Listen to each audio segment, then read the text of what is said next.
context and ground rule items before we get started. To give some folks a little bit of history on why now, why are we doing this? We're meeting in the wake of protests because of the death of George Floyd up in Minnesota at the hands of police officers up there, and in reaction as well to many events and protests and other police brutality events that have happened around the country recently and into the distant past as well.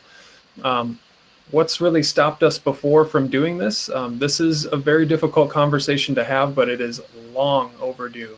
And so we're trying to respond and give voice to those that historically haven't had one. Claire?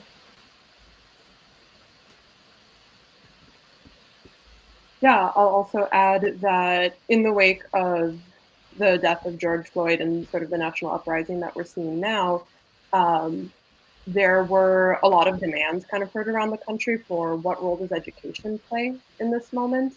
And as basically the major, I guess, social service that everyone is exposed to here in the United States, I think we have a massive role to play. And part of that conversation was started by a couple of Marshall alumni who started a petition listing 6 demands that would help move the Marshall District more toward its mission of actually being an equitable place for all students to learn.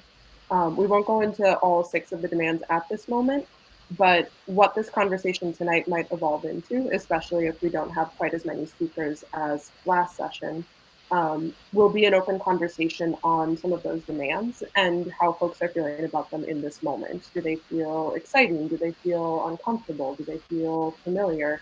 And sort of starting to figure out what our next steps could possibly be in this moment to make change actually happen in the district. One thing I will add is that this space does need to be safe for anyone that does choose to share their story. We laid some ground rules last time that we thought everyone did a really great job following, just to make sure that everybody could share safely. I'll let Mr. Jansen introduce those, but they remain pretty much the same as they were last call. So if you were here for the last meeting, then these should sound pretty familiar. So the 4 that we laid out last time and seemed to work pretty well were: 1, listen above all else. We're here to hear other people's stories tonight. Some of the things you might hear might cause a reaction in you. You might want to feel like you need to respond, but we caution you to pause and just listen. 2, don't cut the speaker off who has the floor. It takes a lot of bravery to come and unmute yourself and talk on a virtual call in this type of setting on this particular issue. 3, there'll be a time for naming solutions. Right now, we're just here to listen to speakers first. We need to have some history, and we need to know people's experiences locally before we can make specific changes that need to happen. And 4, it's okay to feel uncomfortable. Like I mentioned earlier, some of the things you're going to hear are going to cause you to have a reaction, and that's normal and that's okay. But be comfortable with your uncomfort, if that's a thing. We're here to listen is the upshot. One final word from Claire before we open up the floor. Last thing I'll add is, I know right now in the national conversation, we've been hearing a lot of noise around the reopening of schools. And I know that's something that is very much on our minds, no matter what your role is, board member, educator, parent, teacher, everything that we're hearing is frankly stressful. And I know that that's been on our minds in a really big way over the past few weeks. And I want to honor that that's something that is definitely on all of our minds, and also for folks not to feel like this conversation exists separately from that conversation. In our mind, those things are very interwoven, where all that we all want in this community is a safe and humane reopening of schools for us to return and, be able to do it in a way that's best for everyone involved. And frankly, that's true of racial justice as well, that we want a long-term, safe and humane school system for everybody, not just during pandemic times, but for the rest of our lives here in the school system. So I see this conversation not as separate from the reopening conversation, but as a way to remind ourselves what is a guiding principle or a guiding light in that conversation about how to reopen schools. How do we do that in a way that is equitable? So just to sort of tie those things together in our mind at this moment. With that, just like our first session that we had a couple weeks back, we'll open up the floor to any speaker that would like to share a story and some background. I believe you have the power to unmute yourself on this call. Getting a nod from Claire. So you are more than welcome to kick us off. And I'll quickly add that if you are using a phone to dial in and you would like to unmute, that should be *6 to do that. And if you're having trouble unmuting for any reason, just send a message in the chat and I can do it for you.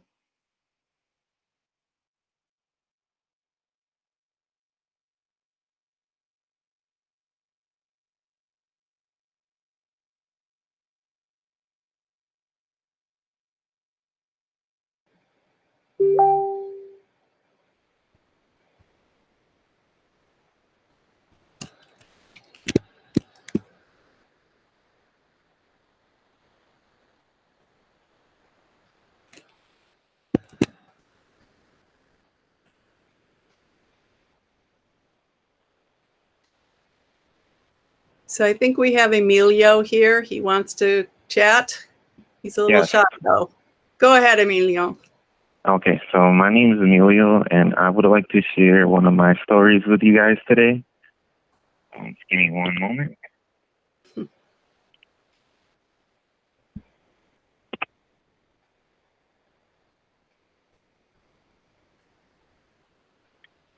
So one of my first memories at Marshall High School comes to mind for me. As a sophomore, I had just transferred from La Follette High School in Madison.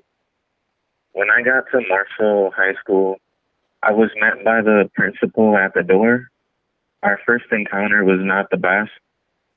He was not as welcoming as others were to me. He immediately told me that I would not be causing any trouble there like I did with my last school.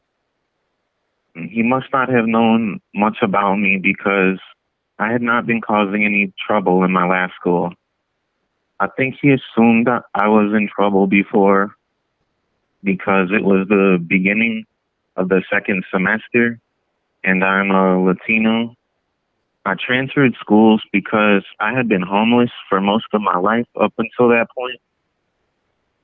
Before I moved to Marshall, my brothers, my mom, and I were living with my uncle in Madison.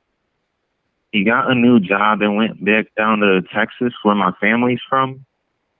We had nowhere to live, and one of my mom's friends took us in for a bit. He lived in Marshall. So I started my second semester sophomore year at Marshall High School. Most of my life was like that, moving from family member to friend to shelter when we needed to. And that was making it hard for me to attend school. After getting into my classes, I met with other teachers and students. I met Mrs. Krause, who has helped me change my life and helped me get used to being at school and wanting to be there. I was a bit discouraged after my initial encounter with the principal to come back to school.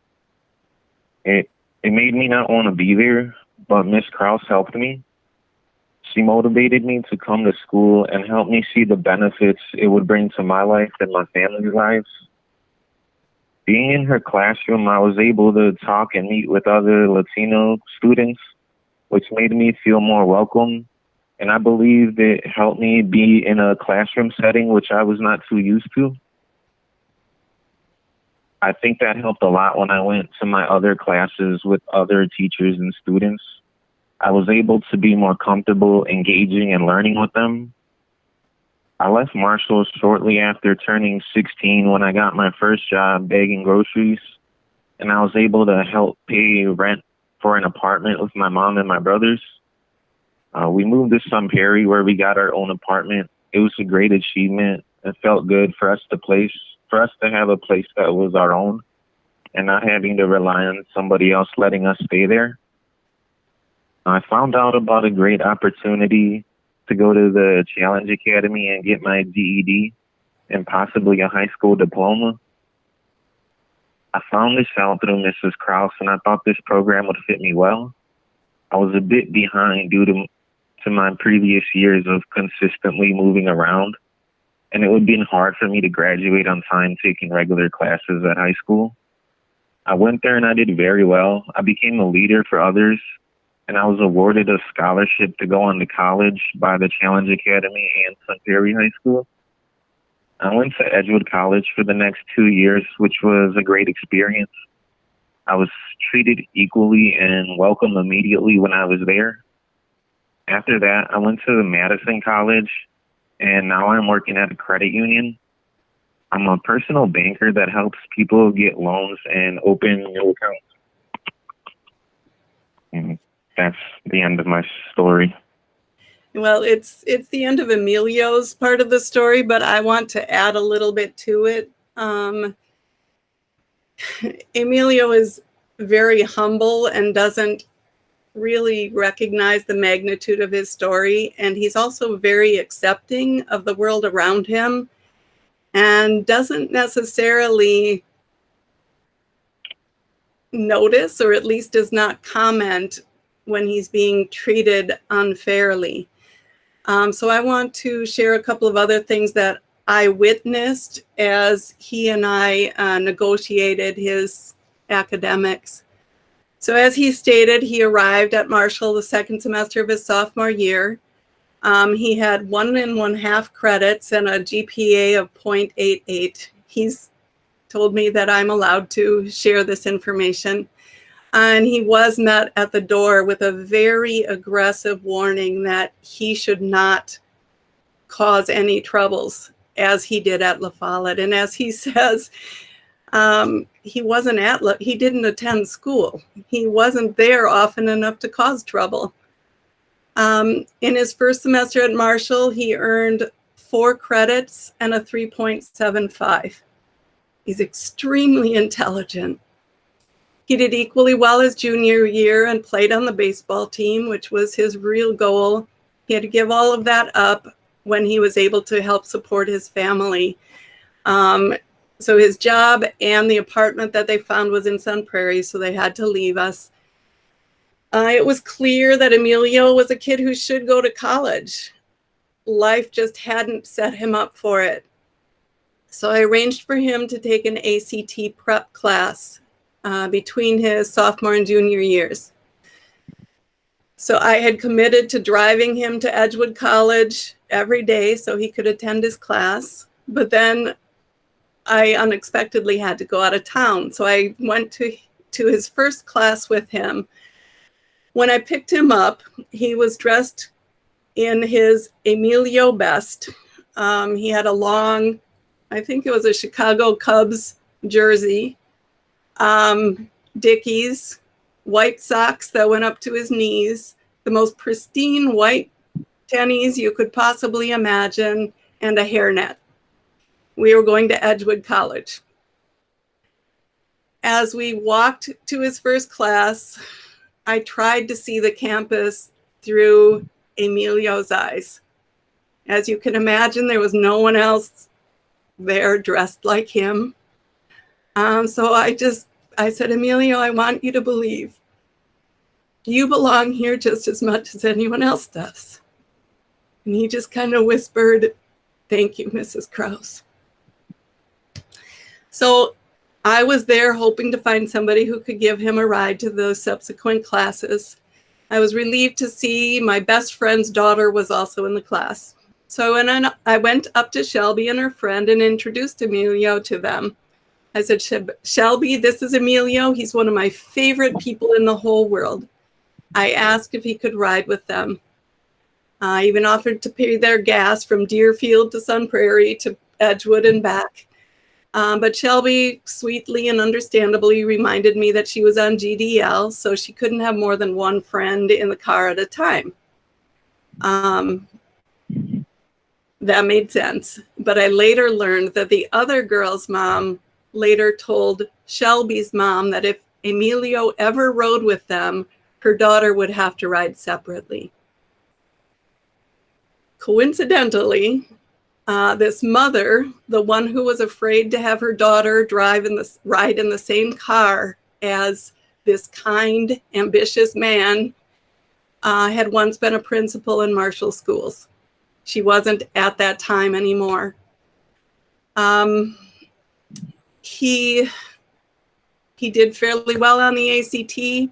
He went to the Challenge Academy. He excelled at the Challenge Academy, and he won 2 scholarships that awarded him full scholarship to Edgewood College. Emilio, who came to us with a 0.88 GPA. He went to Edgewood College. He was considering becoming a biology teacher. And he kind of set up my point perfectly by saying that he was treated equally at Edgewood. And while I'm very, very happy that he felt comfortable there and that he felt like he was part of the campus, a student like Emilio, who had really had, in his entire academic career, he'd had 1.5 years of traditional education. Emilio should not have been treated equally at Edgewood. He should have been treated equitably. He needed more supports. So watching Emilio's experience through Marshall and beyond into Edgewood just exemplifies the systematic racism that still exists in schools. And I'm not picking on Edgewood.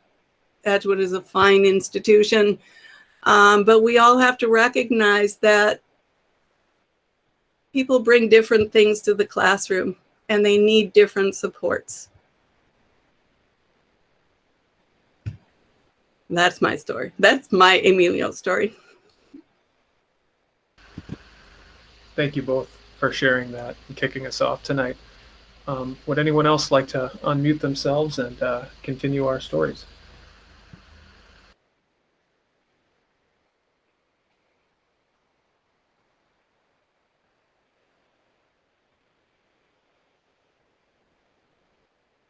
Karina, are you ready?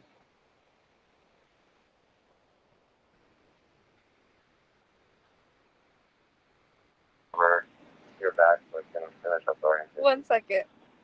Okay. So my preamble is that somebody asked to remain anonymous. So Karina has very kindly volunteered to read this story. It is not her story. And the author of the story wants to say that, so like, I can't remember who, oh, never mind. Like Karina said last time, she doesn't want to take away from the attention of the Black Lives Matter movement. This is a girl who was treated differently because she was trying to figure out her own sexual identity. So she also wants to proclaim that she's telling her own story. She does not mean to take away from anything else. I did encourage her to speak up because I know how difficult high school was for her. And she has her own story.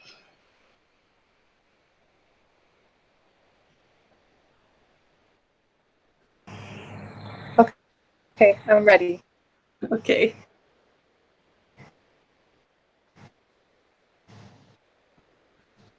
Go ahead, Karina.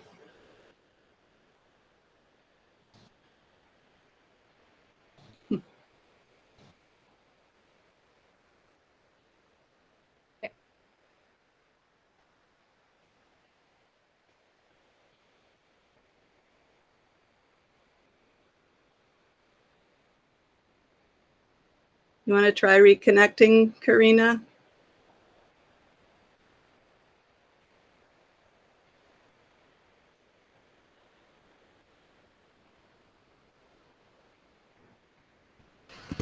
Hello? Can you guys hear me? Yes. Yep, we can. Okay. I'll just start over. I don't know if it cut off or not, but We didn't hear anything, Karina. oh, okay. Well then I'll just start from the top. So I just want to emphasize again, this isn't my story. I'm reading this on behalf of someone else. So it starts off by saying, I want everyone to know that Dr. Kraus and Mrs. Duma were beacons of light throughout my childhood and adolescence. I am forever grateful to both of them. Additionally, I want to make it clear that I don't want to take any sort of emphasis away from the people of color speaking up against racism. I don't want anyone to feel as though my thoughts and words are distracting from the conversation on racism. When I was a teenager growing up in rural Marshall, Wisconsin, I didn't have the slightest inkling that I was queer, and looking back, how could I have known? Marshall was, and still is, predominantly white, Christian, cisgendered, and heterosexual. By default, you fell into these categories, and if you didn't, you were different. You were the other. I was a lot of things in my youth: a Sunday school teacher, a PALS mentor, a young girl passionate about art and radical kindness and service. I never considered the notion that I might be something other than what I saw all around me, especially when homophobia was so openly reinforced. I fed into that homophobia, not understanding why and other.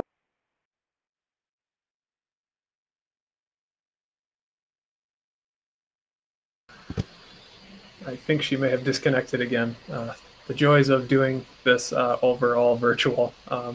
Apologies to all. Doing the best we can with the internet connections that we have.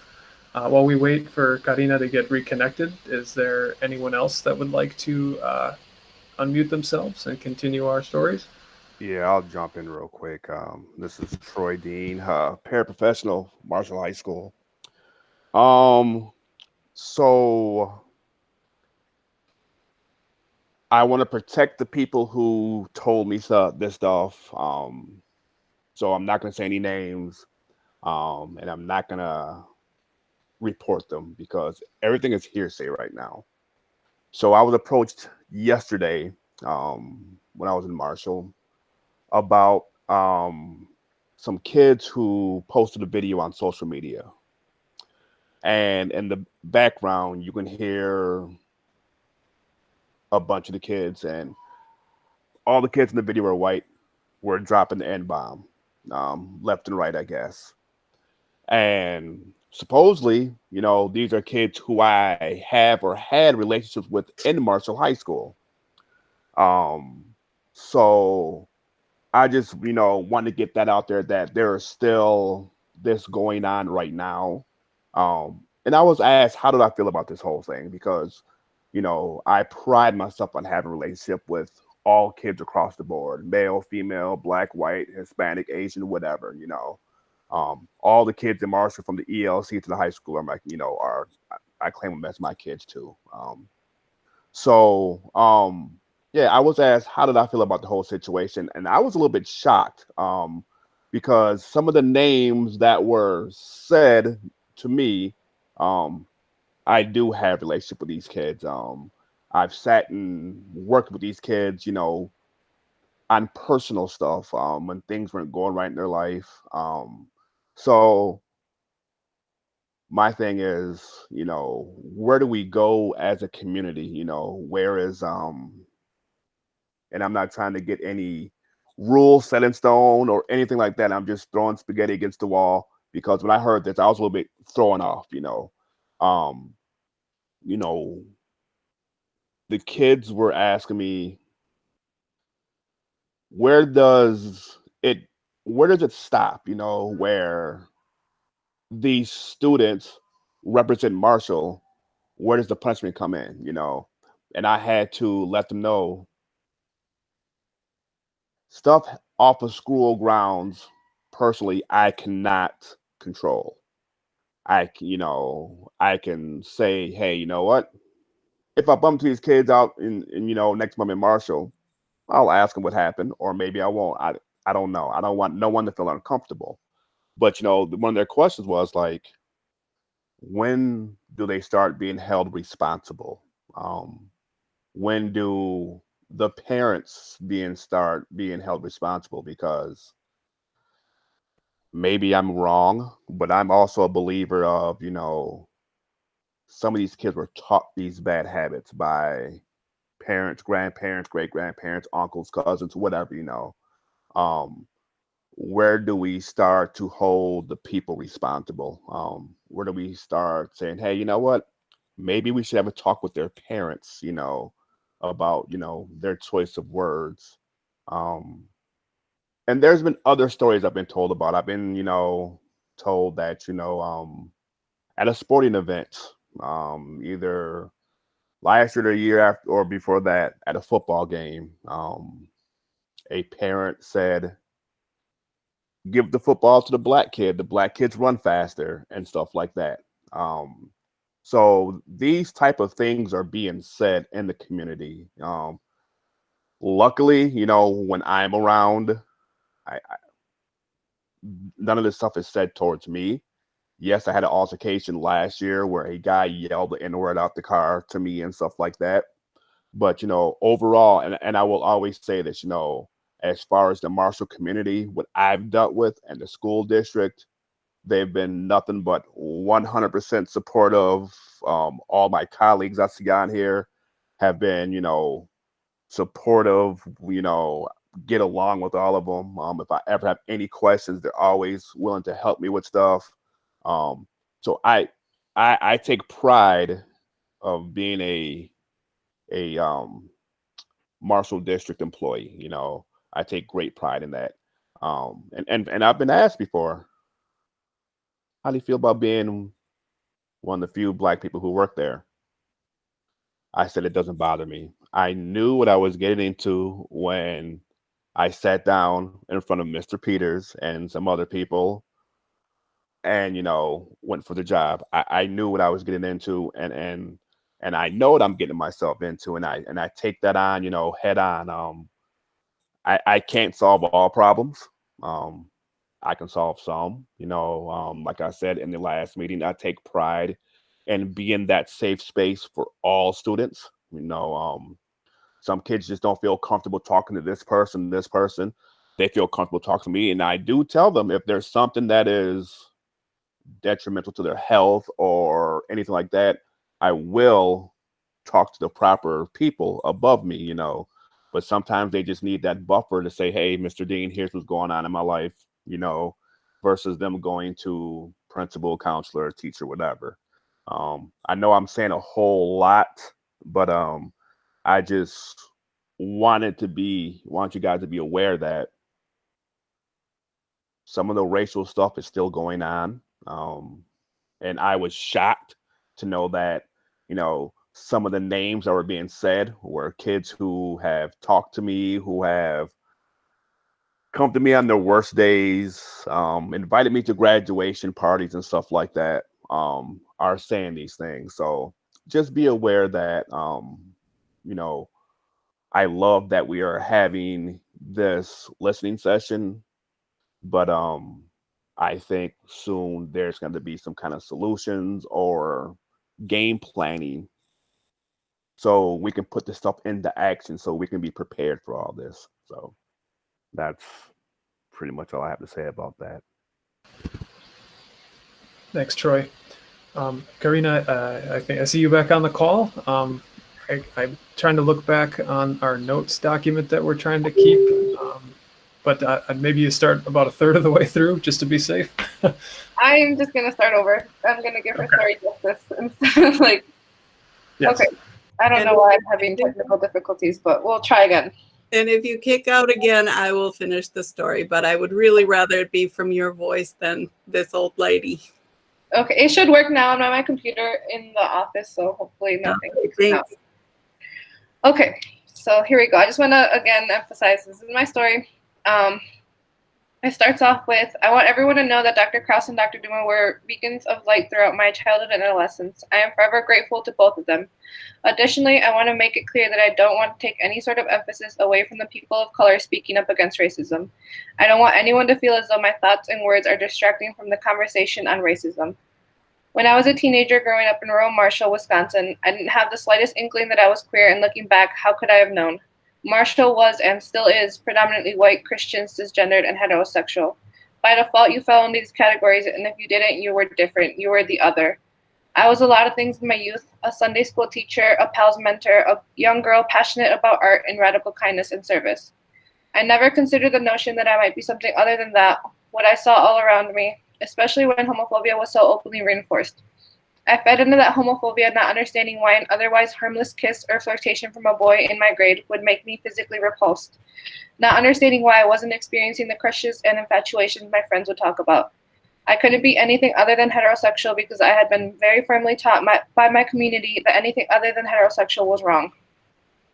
And how could I have known better? There was no education surrounding the vast spectrum of sexuality or attraction. Minimal sex ed that didn't so much as brush on the concept of consent, much less identity or orientation. There were no safe places to even contemplate my identity. But somehow the students around me were in on the joke. They knew something that I didn't, and so the bullying would begin and persist. I remember being a freshman, socially anxious and fragile, navigating a social climate that never really welcomed me. I remember the first high school dance I went to, and I remember the group of junior and senior girls that asked the DJ to play Katy Perry's I Kissed a Girl, and I remember the way they surrounded me as the song started. They touched me without my consent, they sneered and laughed at me, and they hissed homophobic slurs at me. I didn't know what I had done wrong. A few months into my first introduction to high school, and I seemingly already had messed something up. I didn't do anything wrong, of course, but I didn't know that as a child. From then on, my high school years would be laced with underhanded comments from other students, nasty notes slapped onto my locker. It wasn't limited to my alleged sexuality, but that certainly was a cheap shot anyone who didn't have better material could resort to. My teenage years were traumatic, in school, out of school. It came to a head as a sophomore after the relentless bullying, lack of positive social network, struggling with denial over an unknown identity, and a consuming feeling of hopelessness. I attempted suicide. I'm lucky to be here today as that same girl, now a woman who is still passionate about art and radical kindness, who openly and loudly promotes gentleness, acceptance, and inclusivity.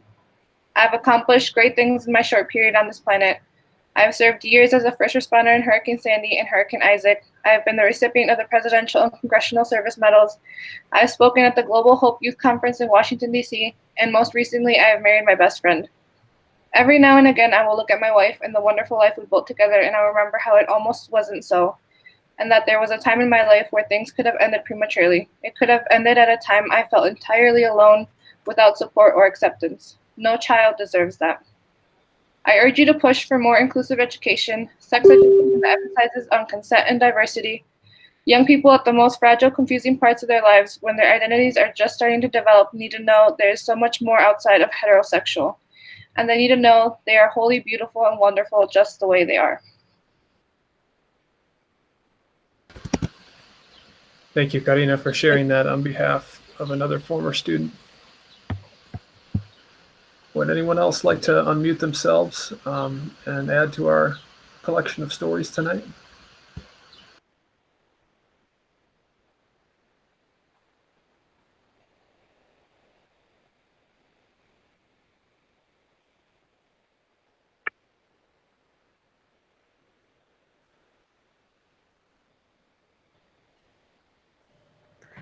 I would like to say a story that I actually it has to do with like police and schools.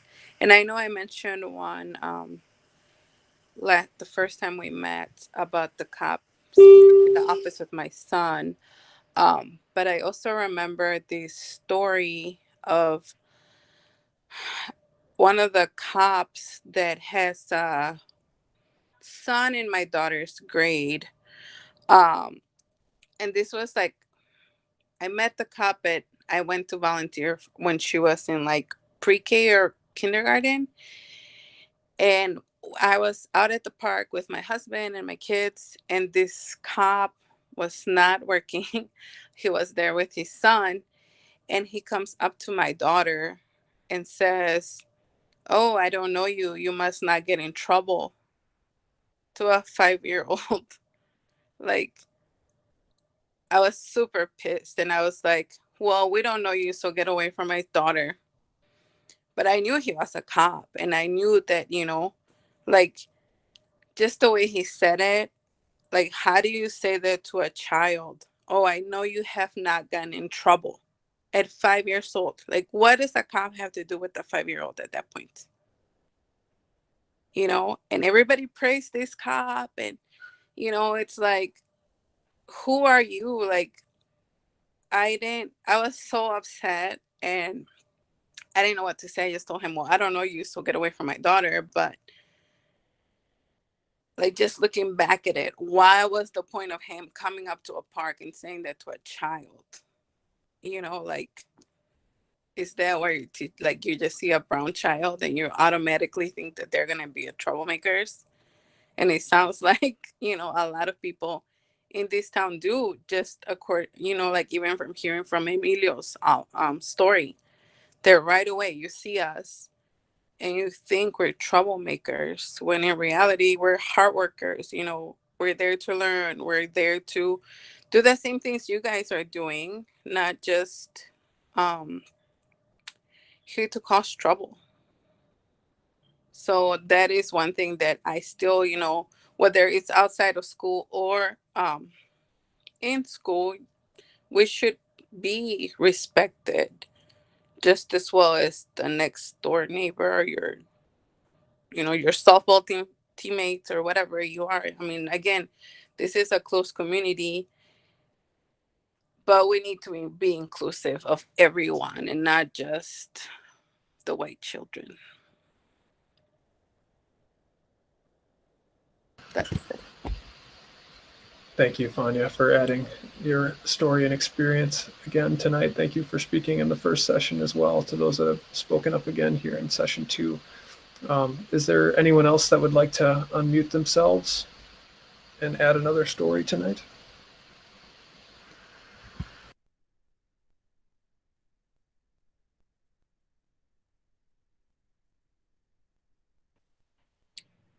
I actually just like triggered one of my memories from high school. Yeah, if no one else wants to talk, I don't want to like be the only one talking. But so in high school, like most kids, we have our own cars and everything. We want to take them to school. Obviously, like, I guess not obviously, but I couldn't afford parking, like to pay for the parking at high school. And a lot of my peers couldn't either. Most of us of color, actually all of us of color, we could not afford the parking that the school wanted us to pay.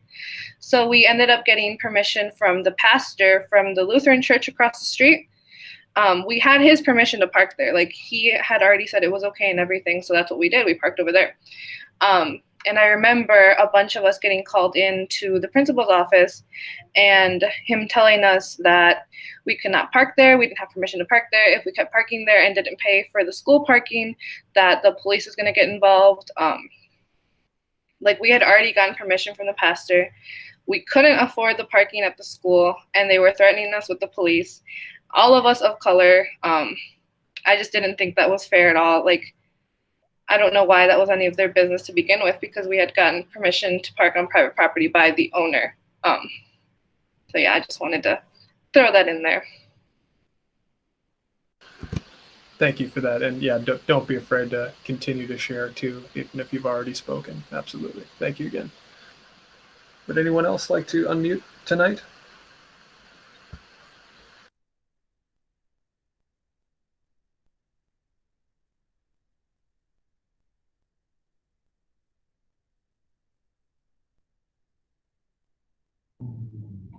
I have something I'd like to say. My name is Wyeth Augustine Marcial, and I also was not planning on speaking tonight, but Mr. Dean's story just reminded me of lots of things and made me feel like it's really important to share. So I'm a graduate of Marshall High School in 2012, and I'm a white person. And have always, my parents are progressive, liberal, and always kind of prided myself on being that, right? And I had Black friends in high school and Latinx friends in high school, and kind of just all of those things that, as a white person, kind of allows you to pat yourself on the back and say, I'm not racist, I'm not prejudiced. But I have to say that as a high school student, if I was outside of the earshot of someone of color or a person who wasn't straight, my friends and I would make jokes about those people, and we thought it was scandalous and funny and interesting. And I realize now just how wrong that was. But my prejudices and the things that were said around me, I had never checked. I had never been challenged on in class or by people of authority. And it was the norm. And Mr. Dean's story just reminded me of that I was complicit in those things. And I didn't understand. I definitely had a sense that they were wrong, but I didn't understand to the extent of how wrong they were. And so even if and these stories that all of the speakers of color are bringing up are extremely sad to hear and hurtful, but know that even if those comments aren't being directed at people, they are happening. And I am willing to say that I was a person that did that and have since gone through a lot of just self-examination to understand my prejudices and try to identify where they come from and why I hold them and then address them. And so when we talk about things like anti-racism training, that's the point of that kind of training and education, is to examine those prejudices and get them out in the air, because if we don't talk about them, they will continue to fester. And kids that you don't think are saying these things or joking about them, even if not toward a person and not done with malice, they're happening. And that's why we really need to have this conversation and continue this conversation into the classroom with all students, with all teachers and all staff. Thank you. Thank you, Wyatt. Would anyone else like to unmute themselves tonight and share a story or an experience?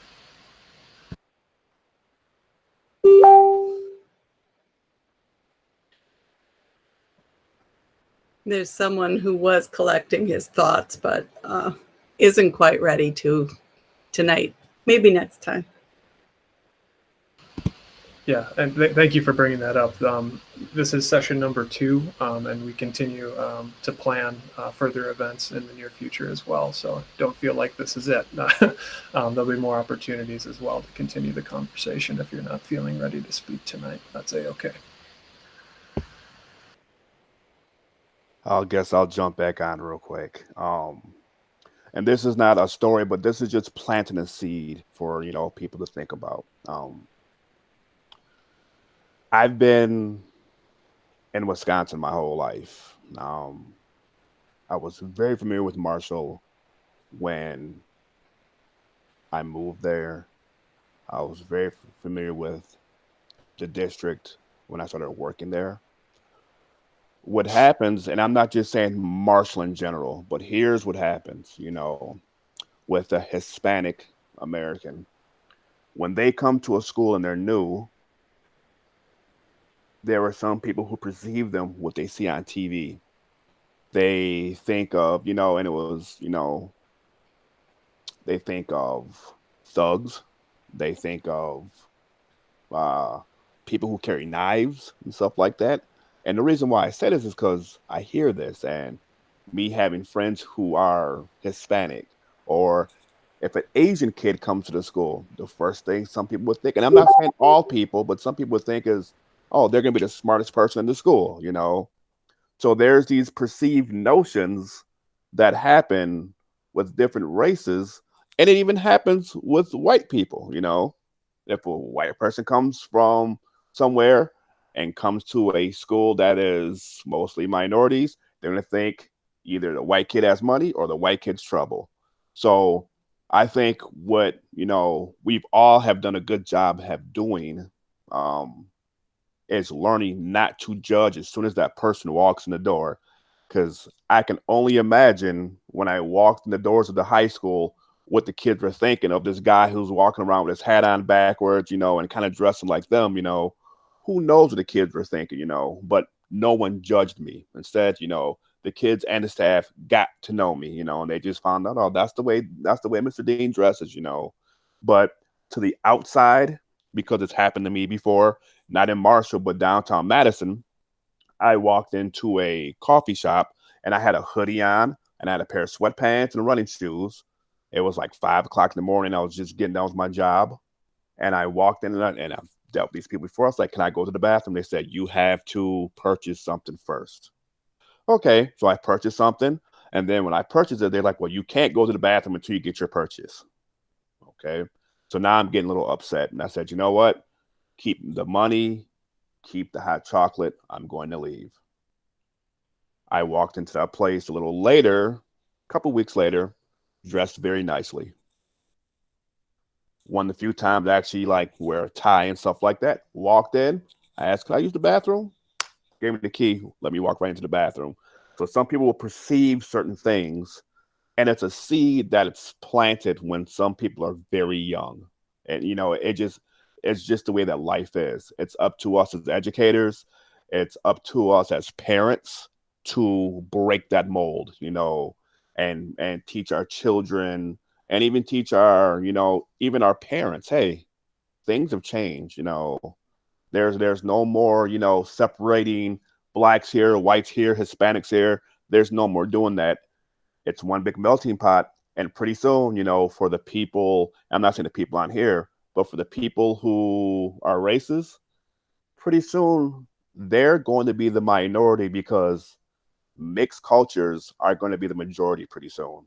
So, like I said, that's just food for thought, stuff that I see, stuff that I hear. I don't really see it, but there was times where there's a new kid that came in earlier this year, and he was bigger than all the other kids at the high school, and he looked different. And I saw some of the looks, and even some of the kids said they were scared of him because he was a bigger black kid. He came from a bigger high school, and they did not get a chance to get to know that kid, So that's just something that I wanted to put out there too. Thank you. Are there others that would like to speak tonight? Feel free to go ahead and unmute yourself if you'd like to. I'll share briefly. This is Claire Lewandowski again, 7th grade social studies teacher. I want to share just a couple of the things that I've heard or witnessed in the middle school, and I say them not to blame any students or, like Mr. Dean was saying, report anyone or rat anyone out, but more from the standpoint of seeing what the culture is like in our community and our school, and also acknowledging that teachers, myself included, fall short of what's needed to change the culture. And I don't say that to, show how guilty I feel, but more just to notice how hard it is for there to be small little piecemeal efforts here and there, and to recognize how important it is for the entire district, the entire teaching staff, the entire community at large to commit to a change of heart. Because these things that I've seen and witnessed in just 3 years of teaching here make me feel that there is hope for change, there is room for change, but also it's going to be hard. And more than anything, that I want all of our schools to be a space where any student, regardless of race, can have a safe space to figure out these things in society that are so confusing and so hard and so harmful for many people. I've heard students that are new to the United States being asked what they will do when they have to go back to Mexico. I have heard boys bullying girls about being on their period.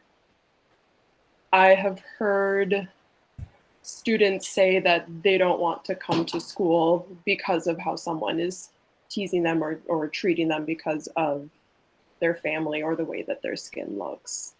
I have assigned articles about Black girls looking for more representation in picture books, and hear reactions from students like, why do they have to make it all about them?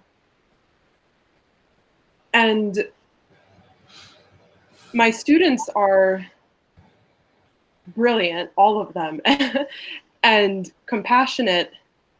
And so to me, I have to zoom out to look at, where does this come from? And we're in a world where saying things like that, a 12-year-old is surrounded by language like that all the time. And if our school can't be the place where that is openly talked about, picked apart, denounced, then I don't know where it's going to happen. And as a teacher, I can only say that I feel like I successfully handled maybe 50% of those moments.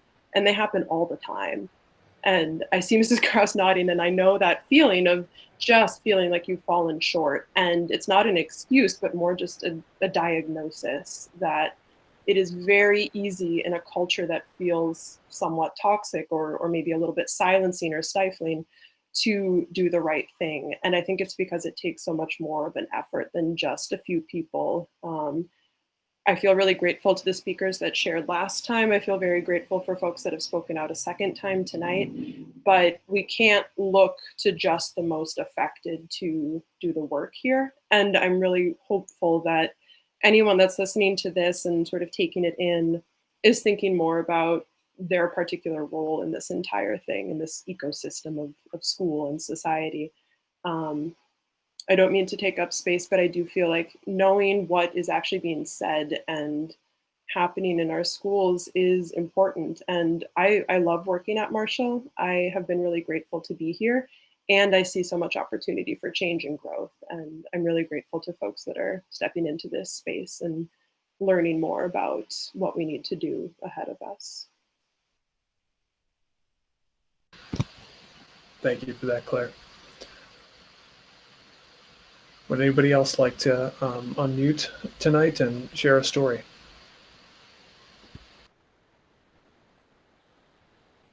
Can we give it just a couple more minutes of wait? I mean, anyone is welcome to speak, but I know there's one person who's really on the fence.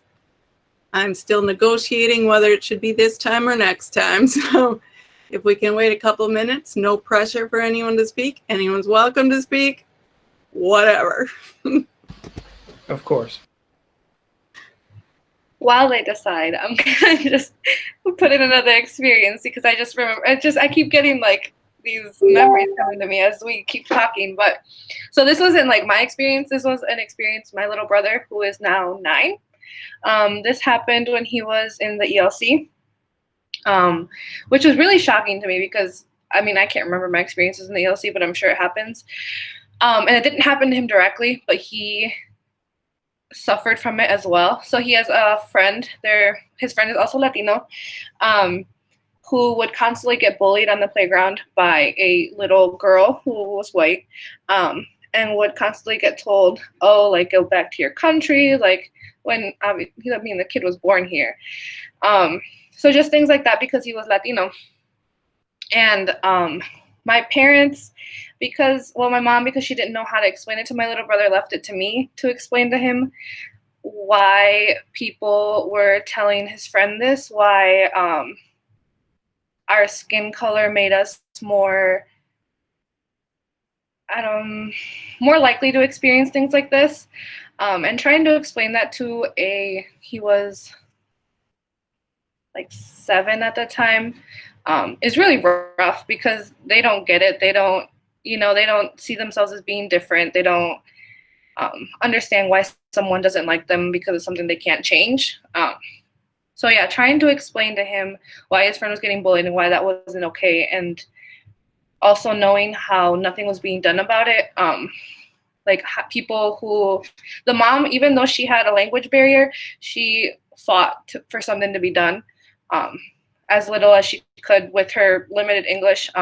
But she was there and she was trying to get something done for her son because her son didn't want to go to school anymore.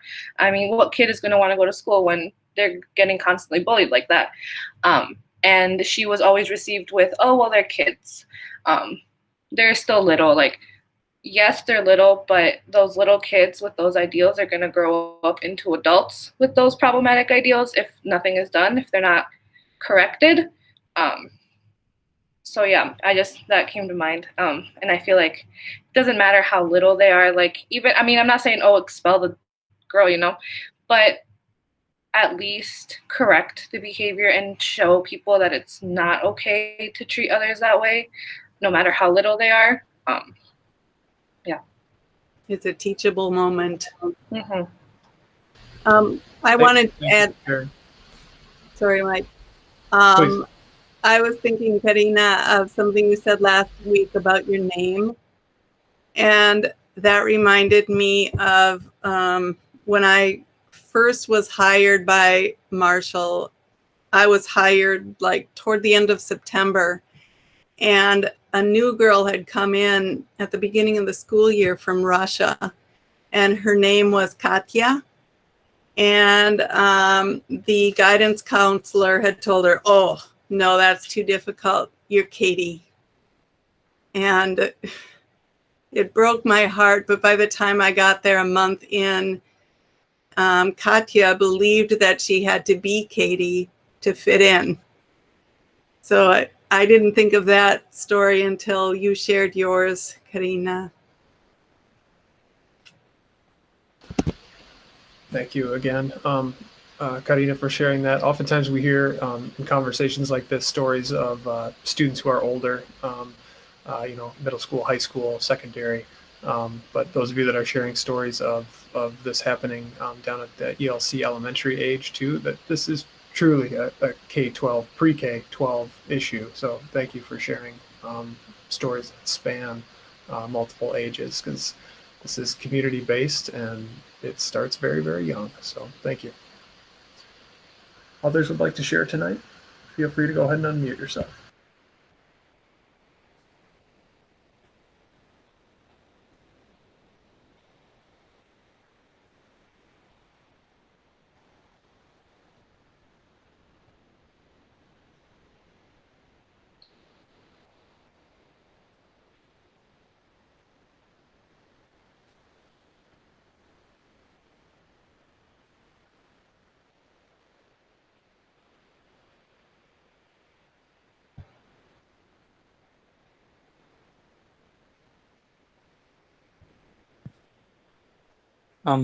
Hello everyone. I'm Alejandro Ugaldi. I'm a student at Marshall High School. Miss Krause is, I'm the one that Miss Krause is talking about. Trying to nag me to talk. So I'm not the best public speaker, but I will try.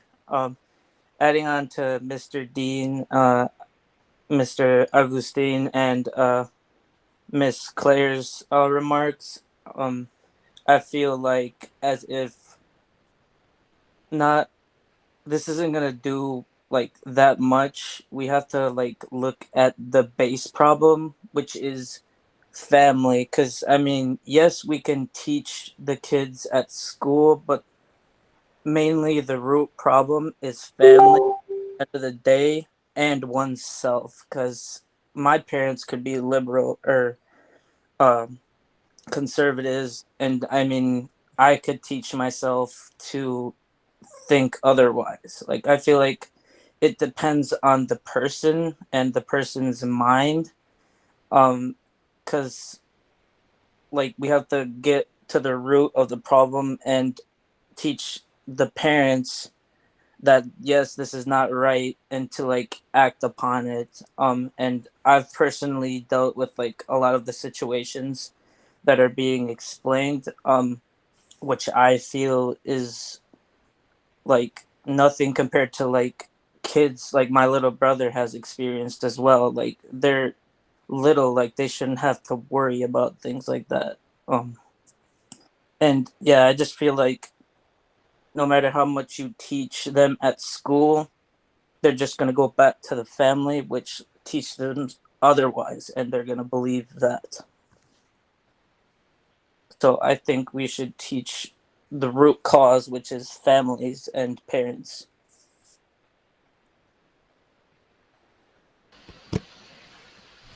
Thank you for sharing, Alejandro. Much appreciated. Others that would like to unmute tonight and share an experience, story, feel free to unmute yourself.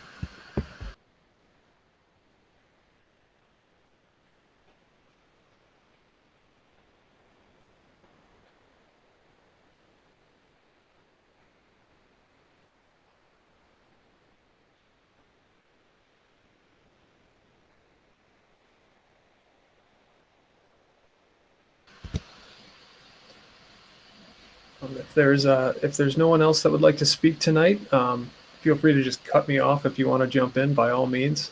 But we have a couple of other discussion points tonight that I know we wanted to get to. We wanted to start to talk a little bit about the petition language that had been circulating around on change.org that has hundreds of signatures at this point. So there seems to be a bit of a groundswell of conversation happening in the community. I don't know if folks have seen that language before. Claire, not to put you on the spot or anything, but if you have those the 6 items that were listed on that particular doc, that would be nice to show people. Perhaps drop it in the chat or maybe present your screen, and then we have 3 kind of just possible discussion prompts for those that want to unmute and talk about it. The first one being what petition demands excite you? There's the link right there. Which ones feel confusing or unfamiliar? And how do you see Marshall Public Schools taking a step toward these goals? So open discussion on the link that you just saw in the chat.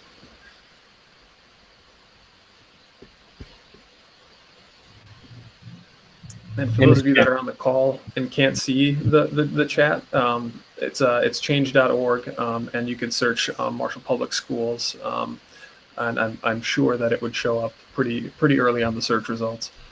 Go ahead, Wyatt. Sorry. Yeah, I just wanted to mention that I was one of the alumni that wrote up the initial list of demands.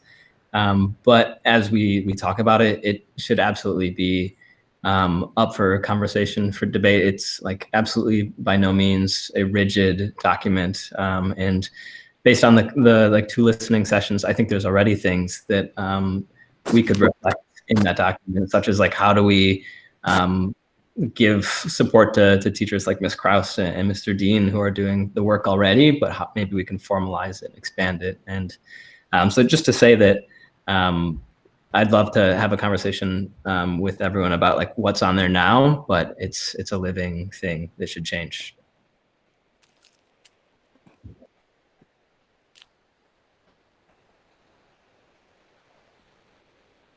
I'm going to present my screen for anyone who maybe has not seen the petition.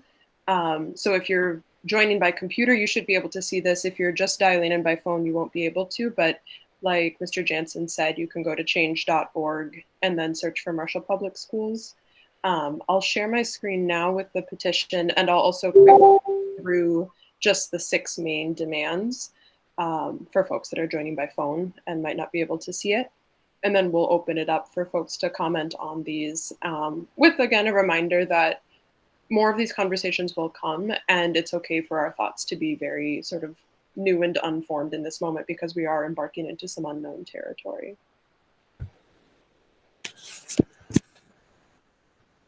All right, I'm going to share my screen.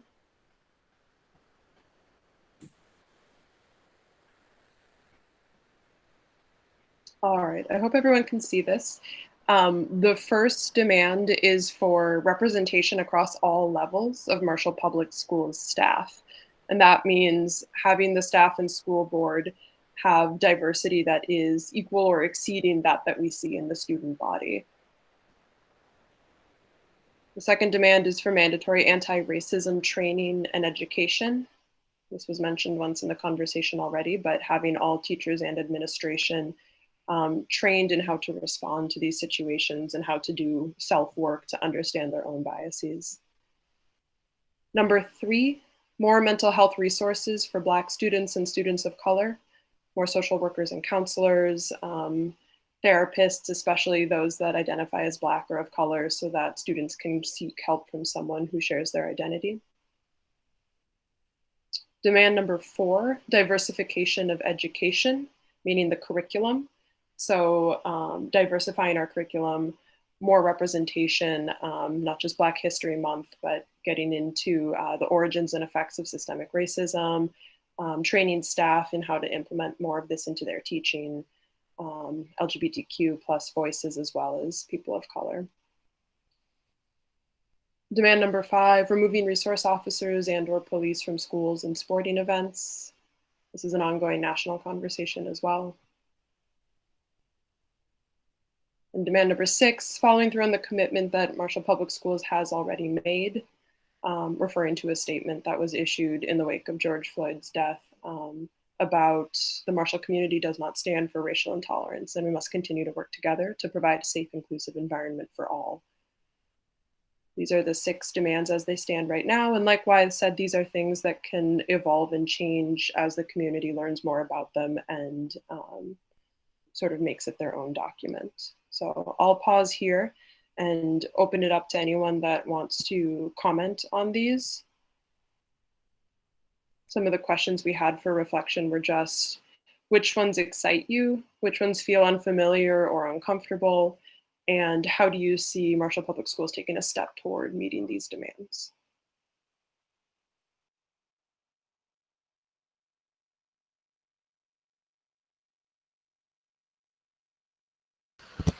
In hearing you read those petition demands out loud, I see so many parallels with the stories that we've heard in listening session number 1 and here tonight that align with people's direct experience and tying that directly to potential changes in policy. You know, I'm pretty excited, you know, for the mandatory anti-racism training and education. I think that would be a huge step forward because everyone, I'm trying to say this as PC as possible. Everyone does not have experience dealing with minorities. Everyone didn't go to school with a minority. Everyone doesn't have minorities in their family or stuff like that. So having some of that training on different ethnics, you know, and the microaggressions that some people may say, you know, that they may think is completely innocent, but you know, it's completely wrong for them to say it. You know, some of that training will go a long way because, and I wouldn't even just say for staff, I would say for students too. I would say, you know, how we have a PD day, you know, I would say for students to have some kind of day like that where they learn some of this stuff, if it's like a workshop throughout the school district or whatever it may be, I think would go a long way if it's virtual, you know, something like that, because some kids, you know, just don't know any better because they hear it in their home or they might not know what's going on. So to have that training on how to, you know, not say certain things, not do certain things, not use certain microaggressions and stuff like that, I think something like that would go a long way in helping the community and the Marshall School District.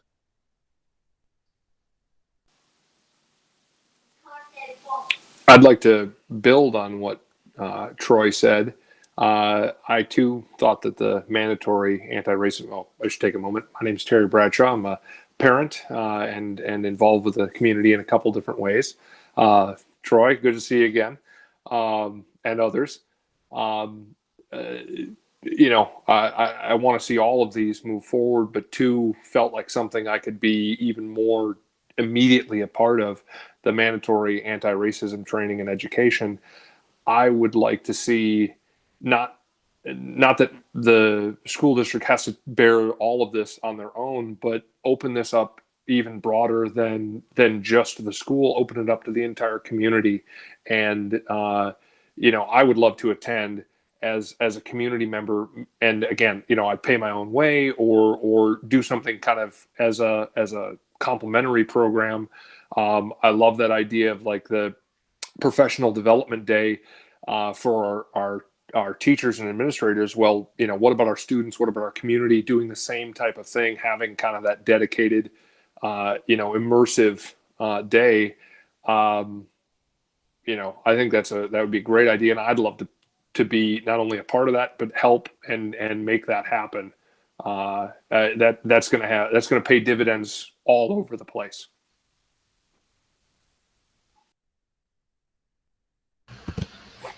One particular petition demand that I've heard some confusion about in the community is the removal of SROs, school resource officers, from school.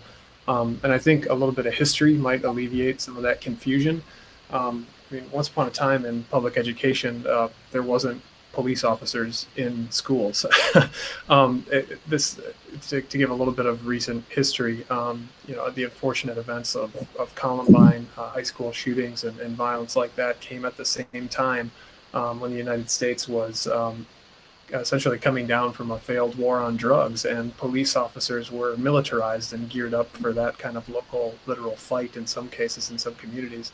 And a lot of those resources just got shifted into schools. So you had police officers who are armed already and trained with some relatively aggressive tactics, then entering a place of education without necessarily the proper training to do that. Since that time, obviously, it's changed a little bit, but some of those policies and ideas don't just go away overnight. And so if there's a local officer on the call, perhaps, I haven't checked the participant log in a while, but at least that's my understanding of some of the history of school officers in my lifetime, either as a student or as an educator. But nevertheless, it's part of the petition demands because it does have a lot of negative effects, as per many of the stories that we've heard, either in the first listening session or the second one tonight here. So.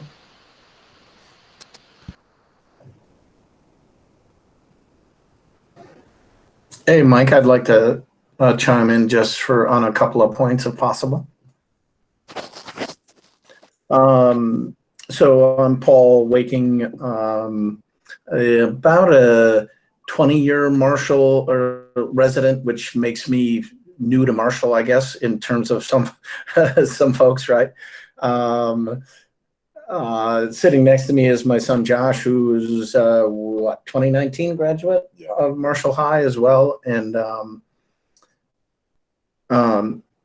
so I'm a parent of two sons who had all of their education through Marshall High School, and feel very much, and maybe I refer to it sometimes as we passed through the Marshall School District with our rose-colored glasses firmly planted on, and having what we felt was a wonderful experience all the way through, from administrators to educators to some of the diversity that my sons had, even in their own base of friendship, friends and things. So that's the lens that I come at it with. I would share maybe a little bit of, admittedly, some of the comments that Wyeth made earlier. And Wyeth, thank you very much for you talking openly about some of those scandalous things, and jokes and things like that. I've been a part of those as well over my lifetime, and are not proud of those, and we talk about those here at home as well.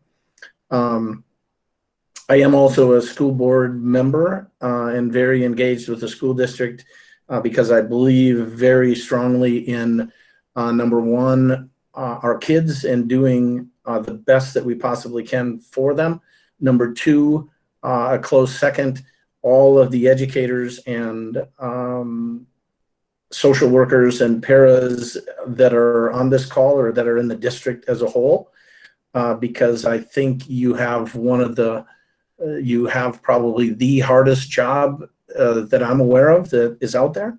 So thank you for the work that you do.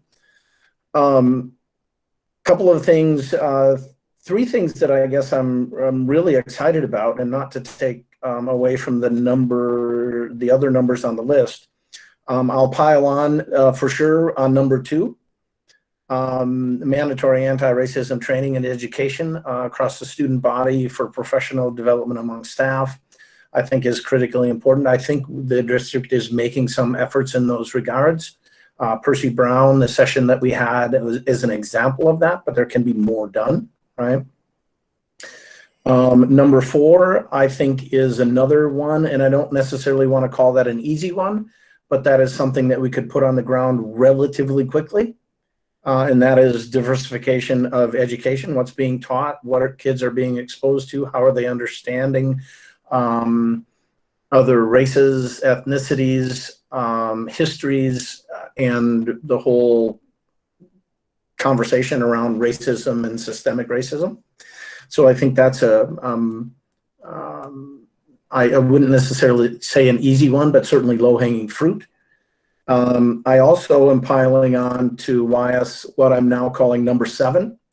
And number 7 is really, maybe it's a part of number 3 actually, but number 7 is how do we better support and proliferate the excellent work and passion that, and we've heard a number of stories relative to yourself, Ms. Krause. That's obviously the role that you're in.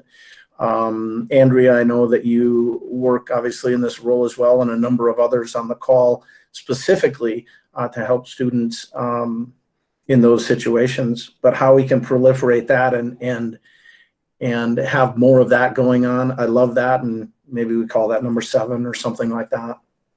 The one that,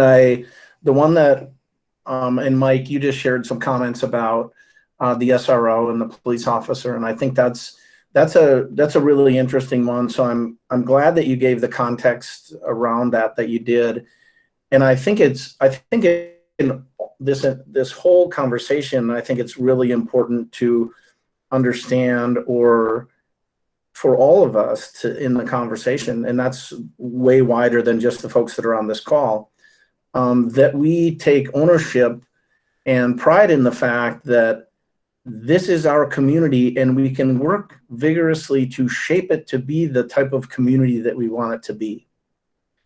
And we have I guess it's sort of that sense of local control. And the thoughts that I had around the SRO position, because I quite honestly am one of the ones on the school board, which I think, I'll just speak for myself, but one of the ones on the school board. Last year was our first year of having an SRO in the schools. Historically in the past, we had officers in the schools that were called to the schools to maybe de-escalate situations, investigate reports of weapons or drugs or other things like that. But we decided a year ago, or a little over a year ago, but for the 2018 or 2019-2020 school year, right? I think something like that, this last year, that we would enter into a more formal relationship with the Marshall Police Department and have the SRO actually be in the schools. And really, I just want to very much, and I'm not arguing before or against, although I would just state my personal opinion from what I have seen, heard from our own administrators and social workers, is that positive was, or that experience was very positive. Could it be improved? Absolutely.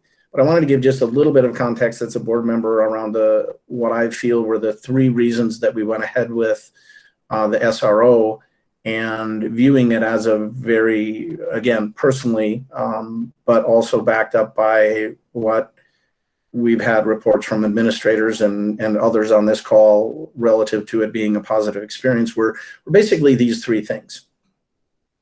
One, as Mr. Jansen pointed out, is to God forbid, the horrific events that have taken place at way too many schools or public settings, right? So to deter against school shootings or mass violence perpetrated on our kids and on our schools, and those things, trying to help to prevent those tragedies. And doing so in a way that is both honestly a police presence within the schools, but with having that be an outward facing presence as well. There's no mistaking the reason that the squad car is parked at the front of the school building. That is purposeful, right? The second thing is that we felt very strongly that having a I would call it a geared down police officer. And geared down, what I mean is they're not showing up in full riot gear, batons, M16s or ARs or whatever they carry. They do have some weapons, but a geared down police officer who is demonstrating relationship building and demonstrating what we often hear as community policing tactics. So really a presence where students, staff, parents, and the police themselves get to know each other in a better, less pressure-oriented situation,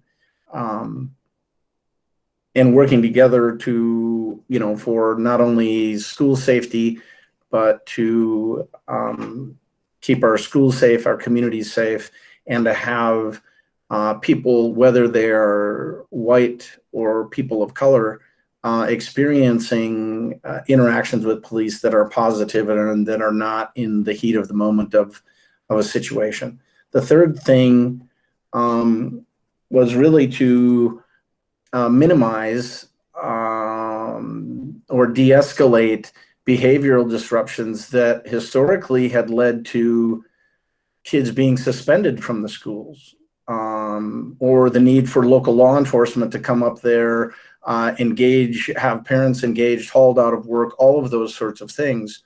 All of that being really an effort in this point to try to minimize those number of occurrences. So those, I apologize for prattling along a fair amount on that, but again, I think the context is important for not in any of those, and again, this could be just some of my own implicit bias, but not in any of those is an effort to make anyone feel uncomfortable due to that presence. It was actually, maybe admittedly a little bit naively, but it actually meant employed for the exact opposite, to add comfort to those in those various ways. So apologize for going a long way on that, but thanks for letting me share that.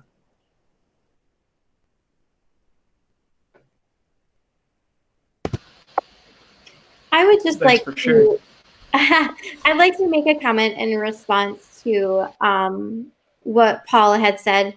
And I do see the positives, some positives in having an SRO in our school. But I just wanted to share an experience at the elementary school with a student.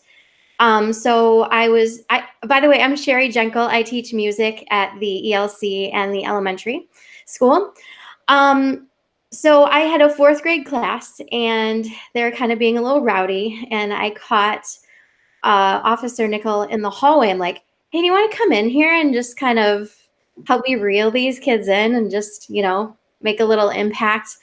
And I'm not understanding how some students are seeing officers just because of what color my skin is and where I come from. I come from a rural town of Winnicott. But anyway, the Officer Nickel came into the room, and the very first thing that one of my Black students did was raise up his hands and get to the floor. That floored me. I didn't understand why he would react that way, and it was he was trying to get a little laugh out of his classmates, but at the same time, it was mind-blowing to me how this Black student is seeing this officer in our school.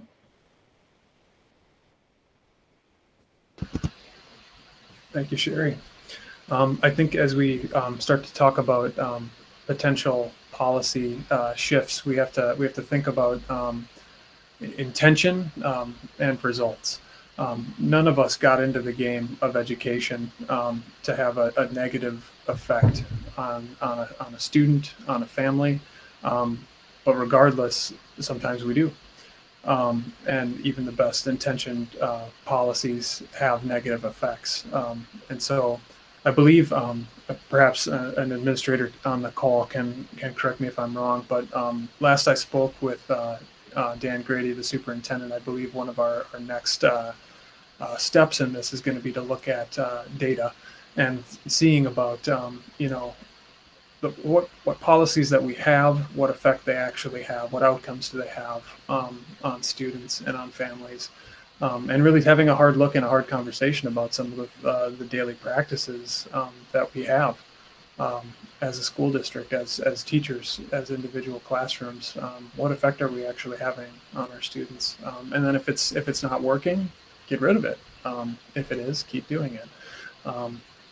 It's a hard conversation to have, especially if we as teachers, board members, administrators were part and parcel to creating that policy.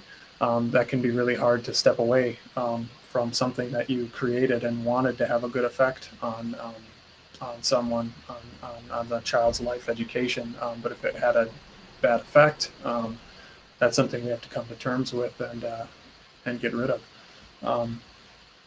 Enough of me blabbing. Sorry. Other reactions to the 6 demands on the petition. I just wanted to share again on the aspect of bullet 5, I think, the SRO. And I don't know, maybe it's just my biased opinion, but I feel like if we invest more on mental health instead of more of like an intimidation factor. And I'm not saying that Officer Nickel is just there to like intimidate students, because I quite frantically am, well, I think I'm friends with him. We always joke around in the halls, and he's a really nice guy, but I feel like America in general doesn't really take mental health as serious as like some other countries or like schools.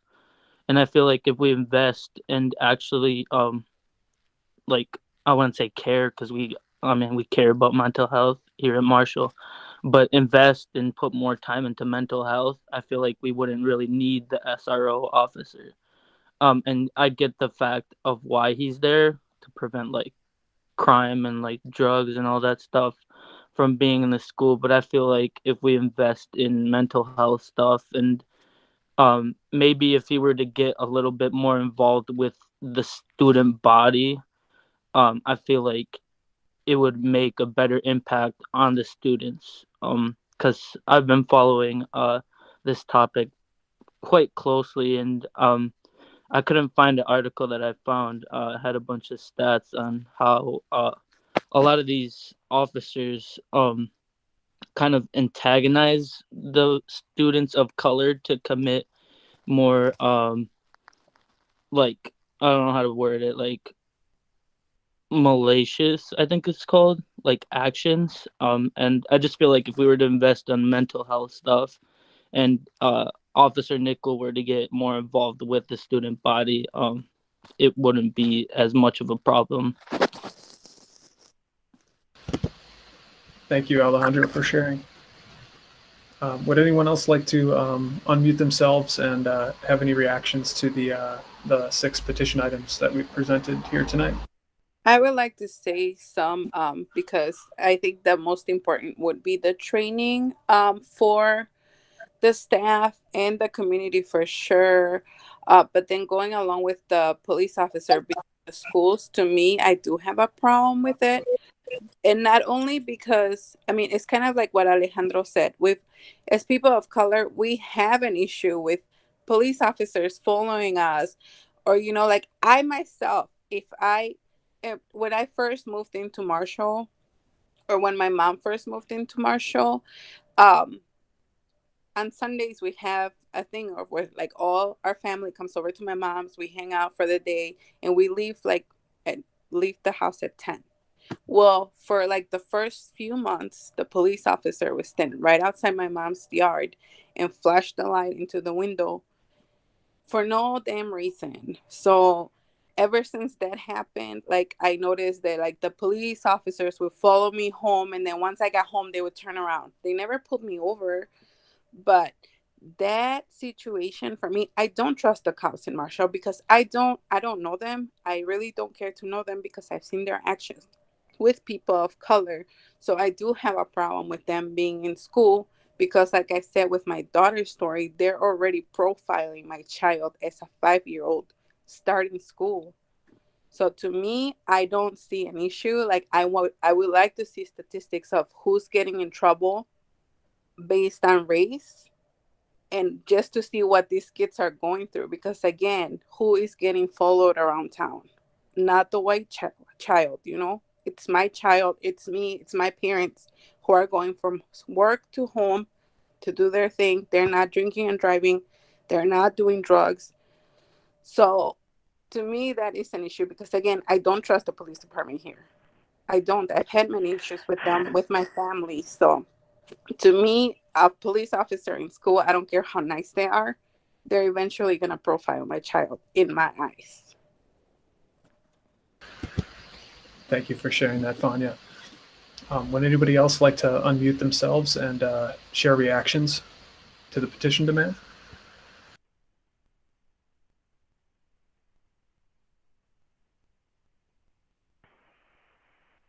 Hey, Mike, this is Deb Pierce calling. Go ahead, Deb. I would just like to support the idea about, you know, the additional training, rather intense, I think would be, you know, really reasonable at this point. One of the things that one benefit I think that you would see immediately potentially would be if the students and families knew that this was happening for staff, perhaps these students would feel more comfortable to come forward when these things are happening. You know, we have these past, you know, alumni telling these stories, and it makes me sad that, like, you know, that they didn't feel comfortable necessarily addressing it when it was happening, if that makes sense. And so I think that, you know, if we implement that, you know, training rather immediately, would it have a positive trickle down effect so that students would be able to feel comfortable to report? And when they do report, that staff will know what to do with that information and not, you know, just brush it off. It's easy to brush off a third grader to say, oh, well, come on, let's go to recess, whatever. You get what I'm saying? And I think that potentially that happens because they don't know what to do about it, right? And so I think that that would, I guess, result in some pretty positive outcomes, in my opinion. And then the other part about the SRO, I think these are great conversations to be had. And what I'd be curious about was when I was there, when we just would call them in as needed, right? The police officers. I'd be curious to know their involvement in any situations. What's different in the numbers? Like, why was it decided that we need to now have them on the, you know, why the need to change? You know, were we seeing more violence in the schools? Like, what prompted that need for a more formal relationship, I guess, is I'm curious about. Thank you, Deb. Andrea, I think you had unmuted yourself for a moment. Were you going to speak as well? Yeah, I was just going to actually reiterate what's already been said. Deb eloquently stated a couple of things that I was going to state, but Emilio's story, I'm just haunted by that. And I feel, you know, the demands that are listed here, they all represent a great start for our school district. And I really, really hope that the school board takes a look at this and the staff takes a look at it, because this is the time for us to make a change. I mean, there's been so many things that our school district has done, and it has just been lip service. Nothing has been followed through. In regards to the SRO officer, I too have been looking at the stats on what progress this type of person, you know, provides for our school. And oftentimes the information out there, or the other side of the story, is that, you know, they build this relationship with the kids. Well, you know what? The SRO officer is not a guidance counselor. in Emilio's story, he needed a counselor. He needed someone to help him through. I'm grateful for Miss Kraus being there for him. But to me, I think that we need more mental health advocates in our school to help navigate these children's lives and get them on the right track. We don't need intimidation to do that for us.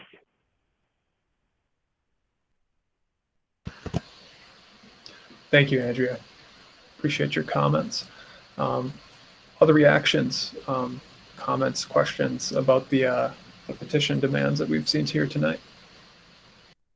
I got one more thing to say. I mean, I don't mean to steal the show or anything. But please.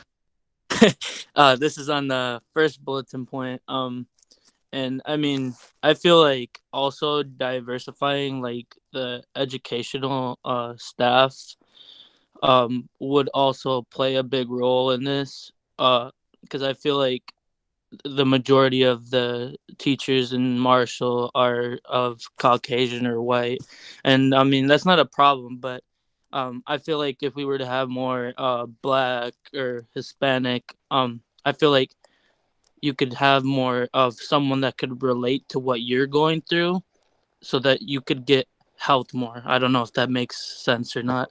I just feel like that would play a very big role in this whole situation as well. So I'll Thank you. piggyback off what Alejandro said, because I've talked to a lot of my friends who are,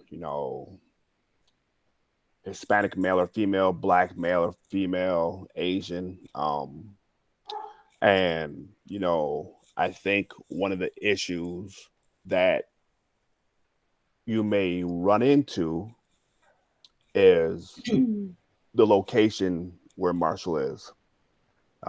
Some people might not want to, and I'm not saying it's far because I travel in from DeForest now because that's where I live now.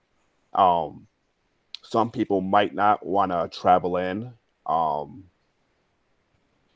Some people may want to work for a different school district. And I'm always trying to hype up the school district. When we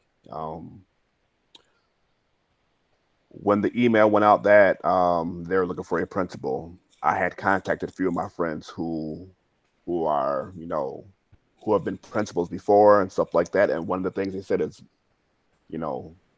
Marshall was a little bit too far, where I would love to see other minorities, men, women, working with these kids. And not saying nothing against, my coworkers or anything like that. But I was told once by there was two younger Black females who I worked with when I was at the middle school. When they graduated, they said they were not coming to the high school because there wasn't enough people. There wasn't a person at the high school at the time who looked like them, who could relate to them. Shortly after, I came into the high school like a year later. But like I said, I'm only one person. But I get what everyone's saying, to bring someone in for more people to relate to. Now, with that being said, you have to understand that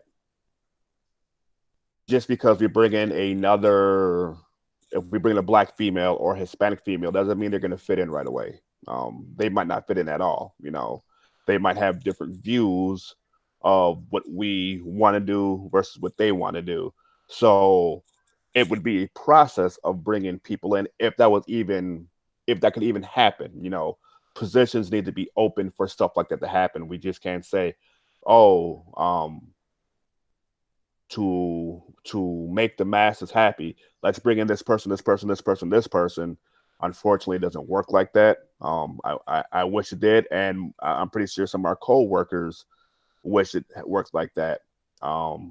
As far as the SRO, I'm back and forth about that one because I saw firsthand at the high school some of the relationships he did have with some of the kids, and where it was said he's not a counselor, he's an officer, and not knocking our school counselor, but if there is something that he can touch upon that someone else can't touch upon, then that's part of his job. If he can talk a kid off of, you know what, here's why you shouldn't smoke marijuana, this and this and this. Well, that's good that he's doing that.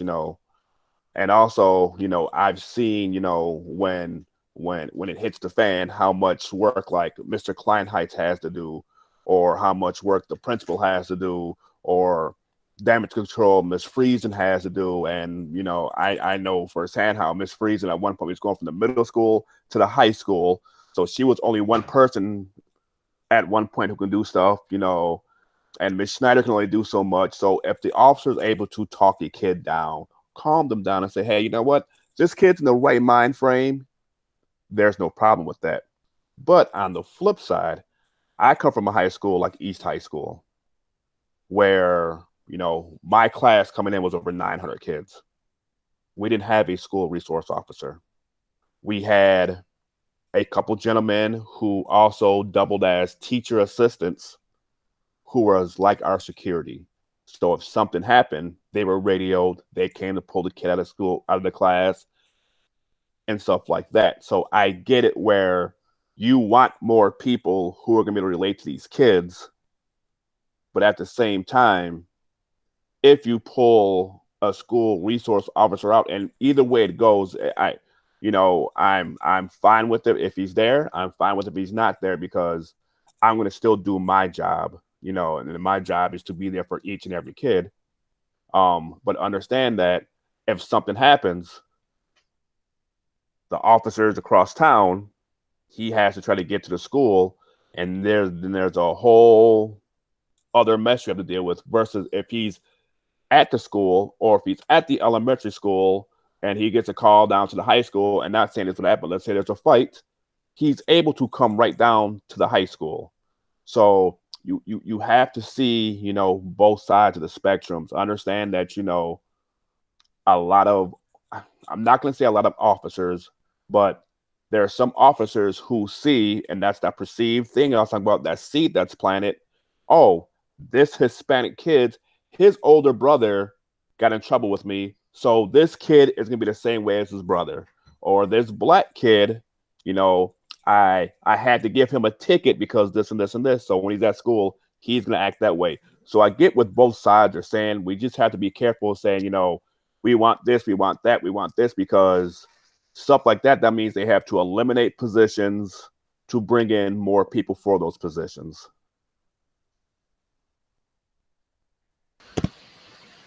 Thank you, Troy. Anyone else like to share any reactions? I was talking about myself. I'd like to comment on Alejandro's point about more diversity in teaching. No one here is offended by that, Alejandro. We all agree that there should be more diversity. Unfortunately, I taught at UW Milwaukee for many, many years in the teacher training program. And I would have 100 students a semester and maybe 4 or 5 students of color. These were future teachers in the city with the highest population of students of color, and there would only be 4 or 5. And it makes sense. Emilio, first of all, to have a student who has had miserable experiences in the school system, they're not likely to choose to go spend the rest of their lives in the school system as teachers. Emilio wanted to be a biology teacher. He was treated, as I said earlier, and he had to leave the meeting, but he was treated equally rather than recognizing his different perspective. He would have been an amazing teacher because he didn't fly through school easily. I don't think the problem of lack of diversity in the teaching profession can be addressed until we make the educational process more pleasant for students of color. We need to convince students to go into education. Thank you, Erin. Eli, I know you had unmuted yourself as well. Go ahead. Yeah, I was just going to give the perspective of a police officer for some of you that do know me. I was a police officer in Marshall for 12 years, and I was an SRO in the school for 4 years. The best 4 years I had in law enforcement. I'm now out of law enforcement. The evolution of how the school officer positions gone in Marshall, I think, has come leaps and bounds, and that's to what Paul was saying earlier. When I was the school officer there was a very limited budget that was given to the police department. I think it was like $10,000. So you had to take calls on the street. And then also if you were designated as a school officer, you'd go up there and handle the calls there as well. And when I first started as a school officer in my first year, I realized really quickly how ineffective that was, because the only time that you were coming up to the school was when kids were in trouble. So every single one of those contacts ended up being negative. And you were only there to write tickets and then come down on kids when they were making mistakes. And I realized really quickly that that was not community policing and it was not going to be effective. And I started telling the principals and the administration up there that I was not going to write the tickets they were asking me to write because of the negative effects that was causing. But now I see with the full-time school position, I've talked to Officer Nickel, and I believe now Daner Talik is the new school officer, or will be. And they're telling me how it involves a lot more education and connecting with kids, and they're trying to limit the negative effects as much as possible, which I think is a really positive thing, from the aspect of even when I was there and things were starting to turn around, I'd have people come up to me and say, well, are you here to arrest me? You know, my parents tell me that you're just here to arrest people and you're the bad guys. And police are part of the community. And I think that connection at an early age, if we can put the right person in there and have the right connection, can yield a lot of positives as these kids grow up. Thank you for that, Eli. And actually remember that reminded me of a couple of calls that you had talked about. It sparked some memories for me. I double as an interpreter for the district in a lot of capacities as well. And I do remember those negative effects that you're talking about in some of those conversations where you or another officer had to be called in, and I had to interpret for those meetings, and that was beyond negative, the effects that you're talking about that it had on the students and the families. So thank you for sharing those experiences. Would anybody else like to unmute tonight and talk about a reaction or a thought they had about some of the petition demands? Yeah, I'll speak. So my name is Andrea Frieden, and I've been a school social worker in the Marshall School District for 3 years and going into my 4th year, and have spent most of my middle school and high school level. And I guess in general, I think all of these things are so interconnected with each other, and it is sometimes it's difficult to almost look at them individually, because I think, something as a school social worker, one of our roles is really to look at, for if kids are acting out, or if kids are getting into trouble, or making choices that are harmful, we ask, like, why, what is leading them to that choice, or what are those root causes? And and over the years, I have seen kids become, from middle school through high school, become more and more disconnected from their learning, disconnected from their teachers, disconnected from their classmates. And often these kids are coming from low income background and are students of color. And it's important to consider poverty and how it is in relation with how kids are, I guess, their experiences. We know in County, in Wisconsin, throughout the entire country, students of color and families of color are disproportionately impacted and are economically not as stable. It's harder to find housing. The list can go on, and so those have real impacts. Our school is really designed to meet the needs of kids from a middle class background. And those kids come to school and they are more likely to be able to learn because our school is creating that space for them. And I see a lot of kids where it is not their fault for coming to school and not having needs met, but our school is not creating the environment or the space that is fostering their human growth. I just wanted to point that out. Also in relation to curriculum and kids feeling connected to, what they're learning about. I think, I have seen kids suddenly read a book about someone in history that looked like them and that did something extremely meaningful and it was impactful, and it encouraged that child to be more engaged. And I think there's tons of room for growth in that area of like collectively as a whole.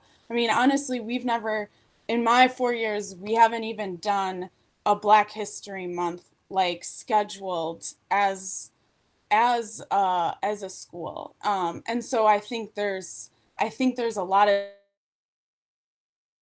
teachers that us work kind of individually, but I think kind of collectively, kind of that like collective culture, has so much room for growth. I also kind of wanted to address the SRO comments and the George Floyd video that went viral of him being murdered was traumatizing. And I think that was traumatizing for not only Black people, but also white people, or a lot of people in this country and globally. And that impacts your relationship with a police officer regardless of who they are, of seeing that badge, seeing that person while you're in school trying to learn, you can have like the fight or flight response, or like, and I think like this is just one example, but for years. And I think Black kids in particular, that is talked about in their families. That is like historical information passed on from generations because they've experienced historical generational violence against these. Regardless if it's happening specifically in Marshall, that experience has been passed on for years. And even if they see the officer as like, okay, well, I've never had any interactions with them, I don't really know them, that is going to, what we know about brain development development, what we know about trauma, what we know about the fight flight response, like that kid is going to have those reactions when we want all kids to feel safe in a building and be able to learn. And so I guess that's just my comment is like, yes, I've had a good relationship, I think, with Officer Nickel. And I do want to be cognizant of like, regardless of Officer Nickel's ability to be, a good police officer, those feelings I think are real for a lot of kids. I also just want to touch on like, I've seen Officer Nickel get called to situations where the adults, the teachers in the room have escalated things. So I think there's also a lot of room to grow of like, are we training our staff? Are we providing our staff the resources to de-escalate? Why is this student escalating in the first place? And what are the things we need to put in place for kids before it gets to that point? So I guess those are just some of the comments that I just wanted to bring up. Thanks. Thank you very much, Andrea, for that. We're at 8 o'clock. I don't mean to cut us off, but if there's any last reactions to the petition language, feel free now to unmute yourself and take the floor.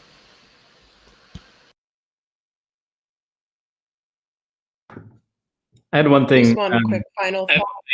Go ahead. Oh, sorry. Go ahead. Oh, sure. Just I'm feeling grateful for everyone leaning into the conversation because I know this is really hard and this goes to the heart of our values around what makes a community and what makes a community safe. And that's hard. That's really, really hard, like heart level stuff to grapple with of who keeps us and more importantly, who keeps our kids safe.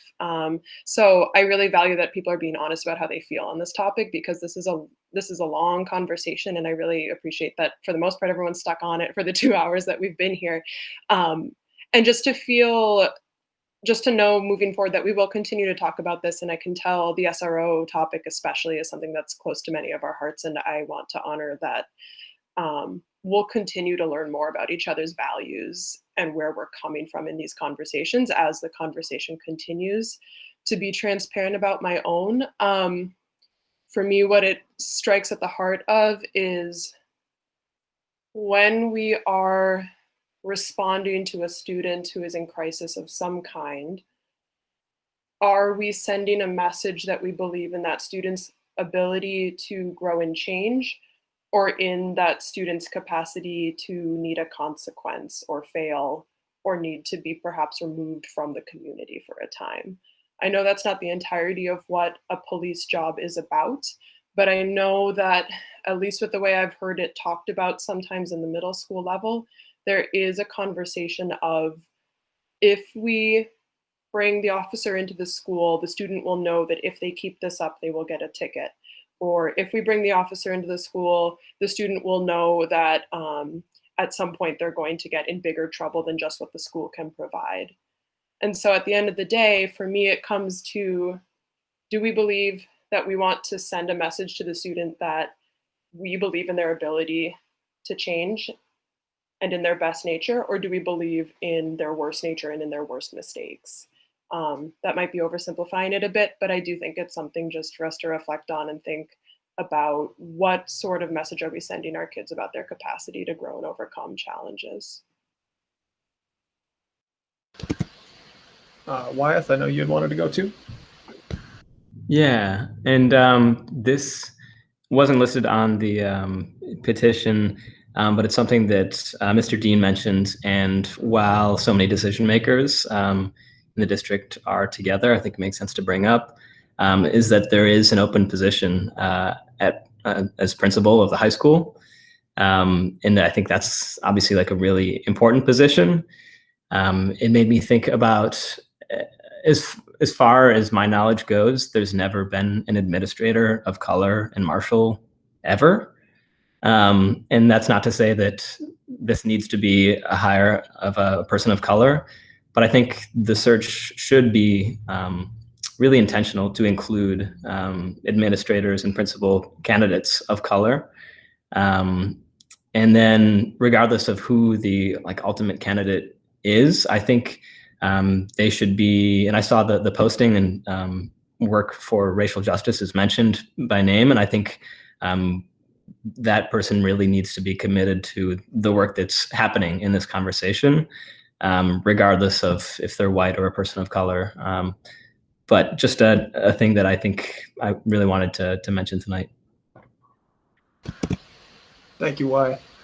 I know that we had another Google Form survey that we were going to send off in the chat here for folks that would like to give us a little more reflection on tonight and some parting thoughts. There's the link right there in the chat. I mentioned earlier that the district is going to be reviewing some of its data when it comes to racial justice in schools and what we know so far. I have to get back to Dan Grady on when that particular conversation is going to happen. Please, someone interrupt me if they know more about that right now. But we're definitely going to continue these style conversations. So look very soon to more style meetings like this. With the current Dane County orders in place that are until further notice, it'll probably be virtual again.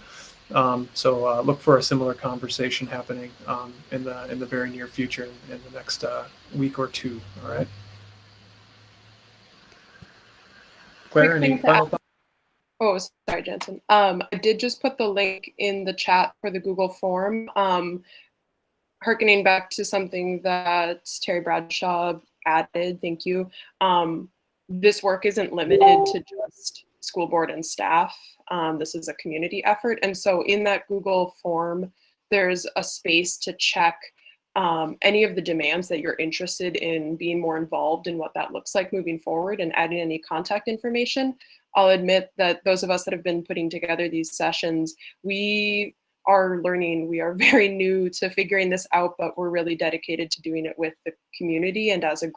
And so if the folks on the call that are feeling like, you know, we want to be involved in some way with what this looks like moving forward, with actually workshopping policy or demands or more conversations like this, that kind of thing, please do click on that link if you're able, and you can fill out that information there about what you're feeling called to help out with at this point, and share your contact info there. If there's someone that's dialed in and is able to see the link, I will just, I guess I can spell out my email address.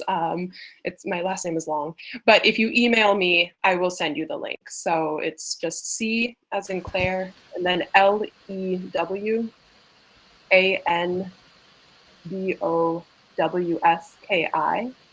marshallschools.org. So feel free to email and I will send you that link. You can also look up our email addresses on the Marshall Middle School website as well, in case you didn't catch that. That's much easier. Thank you.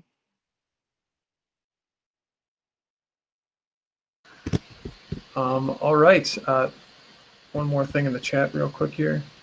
Oh, yeah. And on the Marshall Public Schools Facebook sites as well, we can post the forms. I'm sure that Christy Nowak will do that for us in the district office. We can make that ask right after the call here. Thank you all very much for coming tonight. Please continue to be a part of the conversation. Continue to listen, educate yourself, and help move this conversation forward in our community. Hey, Mike. Thank you all for coming. Mike, can you hear me? Please. Yes. This is go ahead. Ken. I 2 minutes here. The admin team is on these meetings, and we're intentionally being very, very avid listeners right now. I don't want you to think that our lack of interaction means we're not engaged or we're not really, really seeing the importance of this work. But hopefully the staff at the 4 schools and those of you that know the admin team know how dedicated we are. Those of you who have been to school board meetings to listen to some of our school board members and the things that they've done to further their understanding of equity and social justice, hopefully you feel very confident at who we are as people and the work that we're willing to do to help the community and the district move forward in this. So I just wanted to just take a minute to tell you, we're quiet. Yes, we are quiet, but it's intentional and on purpose. And for those parents, students, staff members, community people that spoke, thank you for being vulnerable and sharing your stories. You cannot imagine how much it's helping shape the work that we're doing, and we so appreciate your feedback and your experiences. So that's, I just thank you very much for all of this. This is great work. Thank you, Kathy, for those comments. I think I mentioned this in the first listening session, but in my 10 years of working here, this year, and all of the hell that has been 2020, this year still feels like a time and a place when I feel the most confident that we can make changes in our community, part and parcel because of the colleagues that I have in this district. People are willing to listen, people are willing to learn, and people are willing to make a change because it's what's best for kids and for families. So again, thank you all for coming tonight. And again, look for more of these style conversations coming up in the very near future. Have a wonderful evening, everybody.